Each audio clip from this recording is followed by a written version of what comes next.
E neste momento nós convidamos aqui o nosso último palestrante deste painel, sob o tema Mercado, Lançamentos e Tendências dos principais players do Brasil e do mundo, o Zoltan Stein, a visão da Sissi Solar sobre mercado, tendências e novas tecnologias. Por favor, tenha bondade aqui, Zoltan. Eu não sei se isso foi combinado, se o Paulo combinou isso, porque começa com a letra Z e eu ser o último, né? Talvez, pode ser isso. Mas eu gostaria de, em primeiro momento, antes de ir para o tema, e eu não posso deixar de aproveitar o espaço para dizer o quão feliz nós da Sissi estamos em poder participar do fórum aqui na metrópole da Amazônia, né? E o quanto esse momento é importante para nós. A gente passou por um momento difícil na empresa e na última semana tivemos boas notícias em relação à recuperação judicial que vinha se arrastando. Tivemos uma liderança competente, conseguimos, através de engajamento de colaboradores, fornecedores e parceiros, integradores, e vocês fizeram a diferença. Então, fica aqui o meu agradecimento a todos que não nos largaram a mão nesse momento, e a gente volta com tudo, Intersolar está aí. Então, não poderia perder o espaço, fazer um agradecimento especial, eu sei que muitos deles estão me vendo agora, aos colaboradores da nossa empresa. Então, estamos juntos, pessoal, vamos começar e vamos falar de coisa boa, sempre. Seguindo, falar de inovação, para a Sissi é um pouco mais do mesmo, porque a gente é uma empresa de tradição e que sempre trabalhou com inovação. E pode ser uma dicotomia, né? Trabalhar duas coisas de formas antagônicas, mas que, na verdade, não são antagônicas. Você pode ter tradição e ser inovador, né? A inovação, por definição, é fazer algo novo, né? Ter uma nova ideia, um novo produto. A gente vive um mercado altamente volátil, né? Altamente dinâmico. A gente teve a oportunidade aqui de ver os integrados, né? A gente teve a oportunidade de ver os bifaciais. Se vocês retornarem ao tempo, durante algum tempo era coisa que não era talvez inimaginável. A gente pegava a potência de 300 e achava o máximo, né? E hoje a gente está trabalhando com potências muito maiores, 600, e otimizando cada vez mais os sistemas. E essa inovação faz parte do DNA da nossa empresa, faz parte do que a gente propõe e faz parte de tudo aquilo que fez o mercado da energia solar, o mercado fotovoltaico, ter essa pujança, esse ganho, esse dinamismo, e inovar sem esquecer a história, sem deixar a tradição de lado, né? Então, inovação é o que nos move. O mercado solar ele é inovador por natureza, né? E aí vem o outro mote, que é a sustentabilidade. Falar de sustentabilidade também pode ser chover no molhado, pode ser muita coisa que às vezes a gente diz, né, mais do mesmo. É você estar repetindo o que é óbvio. Mas você pode inovar, pode ser sustentável, e às vezes a gente não se atenta para o quanto a sustentabilidade pode ser o caminho mais fácil e o que dá mais evidência para o nosso mercado. A gente, às vezes, se atém muito nas questões de precificação e esquece um pouco do meio ambiente e do porquê isso tudo surgiu e veio da Europa há muitos anos atrás. Então, a sustentabilidade é a busca pelo equilíbrio entre o suprimento das necessidades humanas e preservação dos recursos naturais, não comprometendo as próximas gerações. E é interessante porque hoje a gente está cansado de ouvir de problemas climáticos e falta de interesse em investimento com sustentabilidade em muitos dos players de vários segmentos, né? E quanto mais sustentável, mais evidente você fica. É aquela coisa do do player que, às vezes, saindo um pouco do nosso mercado, está em outro ramo, fala assim, eu vou fazer um brinde que remete à sustentabilidade, porque eu quero ser cool, porque eu quero estar dentro do contexto.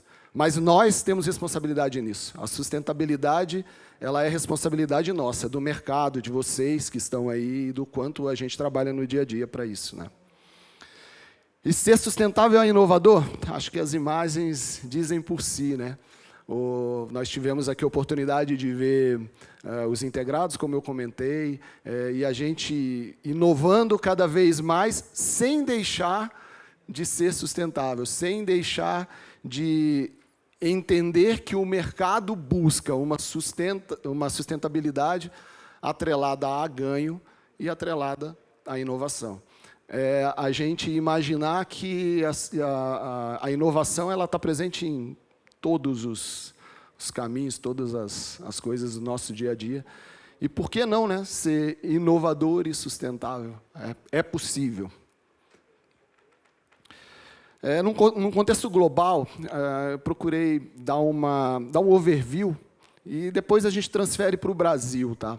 Mas a gente imaginar quais são os países mais sustentáveis e como eles contribuem com o meio ambiente, é interessante porque, às vezes, vem alguns ícones na cabeça, você pensa, deve ser um país que talvez tenha uma pujança econômica maior ou um destaque maior no mundo. E tem alguns cases interessantes. Vamos começar pela Suécia. Estamos falando de um país que é apontado como um dos países mais sustentáveis do mundo. A Suécia é líder em um monte de outras coisas, né? Melhor IDH, melhor lugar para se viver e tudo mais. Mas tem uma coisa que, com certeza, eles não são líderes, em índice solarimétrico. Se a gente comparar, de acordo com o gráfico, o que eles têm de irradiação solar, do que eles poderiam investir em solar ou em outras energias renováveis, fica evidente o quanto há de diferença nisso e o quanto eles conseguem captar e otimizar cada vez mais, né? Outro case que a gente buscou aqui é Singapura. Se tornou o país asiático mais verde e sustentável. A realização de campanhas educativas sobre limpeza e investimento em energias renováveis são alguns dos seus focos. Singapura, tigre asiático, né, altamente industrializado, poderia ir para um outro caminho, poderia buscar um lucro incessante e não se preocupar com isso. E vocês podem perceber que o índice solarimétrico é bom, a gente tem lá, mas é um país pequeno e ele consegue se destacar entre outros países no mundo, né? A Noruega é praticamente o mesmo case da Suécia. A gente pegar um país extremamente frio, mas aí alguns de vocês podem dizer assim, mas lá lá tem o sol da meia-noite, né? Você tem dias mais longos e tudo. Mas para isso acontecer, tem que querer investir, tem que querer ser sustentável e inovador ao mesmo tempo. E isso mostra o quanto, às vezes, a gente ficou um pouco para trás. O nosso mercado é um mercado novo, é um mercado que está em franco desenvolvimento. E nós somos responsáveis. É muito bom a gente poder viajar o Brasil inteiro e ter essa ideia de que, independente do estado que você esteja, a gente tem aqui um colega que é de Curitiba, correto? A gente tem o pessoal do Nordeste, eu conheço nessas andanças, né, no Brasil todo, e a gente tem que ter a certeza que aqui no Brasil o pensamento é linear. Todo mundo está no mesmo caminho. Independente de ter mais condições de investimento ou ter condições climáticas que favorecem, é sempre a mesma coisa. E não é só lucro, nós vamos ver mais para frente. Capitalismo responsável e transparente. Aqui eu peguei, tem um casezinho do Larry Flint, que é CEO da BlackRock, né, que é um grupo de investimentos muito famoso, muito forte. E ele coloca o quanto as questões climáticas são sensíveis em relação aos investimentos de grandes empresas.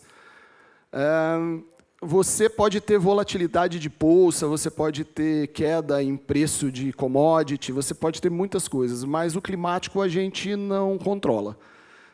E se uma empresa ela trabalha com sustentabilidade, ela está mais próxima desse controle climático. Ela está mais próxima de garantir tua produção, de ter eficiência energética, e isso, obviamente, melhora os valores dela nas bolsas, quando tem capital aberto e tudo mais, né? E aí fala sobre o risco de investimento. Você investir numa empresa que tem preocupação de sustentabilidade ou não. E aqui são coisas que a gente pegou do Itaú, por exemplo, que é a maior gestora privada de fundos de investimento no Brasil. A gente colocar que as empresas ESG, né, estão mais bem preparadas para lidar com as mudanças nos padrões de produção e consumo, utilizando de maneira mais eficiente os recursos e amenizando os impactos negativos de seus produtos e serviços para o documento. Ou seja, se eu sou um investidor e se um fundo de investimento diz que é preciso ser sustentável e que o risco diminui, quem sou eu para dizer o contrário? E nós contribuímos para isso. Nós que estamos no mercado, a gente tem que entender o ouro que a gente tem na mão. O quanto mais a gente vender sustentabilidade agregada e atrelada a valores, faz com que empresas cresçam e empresas se desenvolvam em todos os sentidos, né? Em consciência e tudo mais. Principal motivação para adquirir um sistema fotovoltaico. Foi feita uma pesquisa, né? E 84% fala e coloca que é a economia na conta de luz. Obviamente, ninguém está aqui para inventar a roda ou para ir contra a maré, né? A gente sabe que esse é o mote principal, a gente trabalha isso como argumento de venda, mas a segunda, empatada com outros motivos, né? Mas a sustentabilidade vem a seguir. Essa pesquisa ela é de 2020, eu acredito que agora esses números já tenham mudado um pouco. Mas imagina investir em sustentabilidade sabendo que a gente consegue ter um ganho de capital e que isso valoriza as empresas. Também pode ser um novo mote, um novo motivo, uma nova argumentação de venda. E acredito que faz com que o nosso motivo principal, quando iniciou toda a questão de energia renovável, e não sou eu que estou dizendo, o mundo diz isso, seja um pouco mais assertivo nessa questão. É só para reflexão. Ninguém aqui está querendo mudar mindset e pensamento de ninguém, mas vale de reflexão. Porque é um desperdício potencial. Vender energia solar, baseando-se apenas em economia na fatura de energia, é como andar de Fórmula 1 em ruas e avenidas congestionadas. Funciona? Funciona.